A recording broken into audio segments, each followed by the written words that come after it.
Pelarian serta keributan di sejumlah lapas dan rutan membuat Kanwil Kementerian Hukum dan HAM Aceh menerapkan sistem pengawasan elektronik bagi petugasnya. Cara ini diharap mampu meningkatkan efektivitas petugas dalam melakukan kontrol keliling di rumah tahanan dalam lapas yang sebelumnya dilakukan secara manual.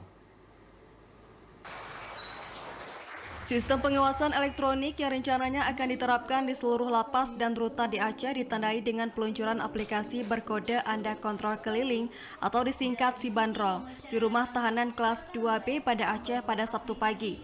Peluncuran dihadiri langsung Kepala Divisi Pemasyarakatan Kanwil Kementerian Hukum dan HAM Aceh, Nirhono Jatmokowadi. Penerapan aplikasi ini merupakan perubahan pola pengontrolan keliling yang sebelumnya dilakukan petugas secara manual. Selain telah lama tidak berfungsi, pola tersebut dinilai tidak maksimal karena petugas bisa saja tidak melakukan tugas pengontrolan.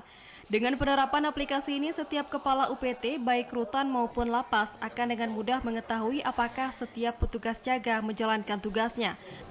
Tak hanya kasus pelarian, aplikasi ini diharap mampu menekan kasus keributan yang kerap terjadi di dalam lapas maupun rutan. Penerapan aplikasi Sibandrol dinilai sangat membantu tugas rutan serta lapas di Banda Aceh. Selain terbatasnya jumlah petugas, sejumlah rutan dan lapas di Banda Aceh kini dalam kondisi overkapasitas. Kita aplikasi ini untuk memudahkan pengawasan.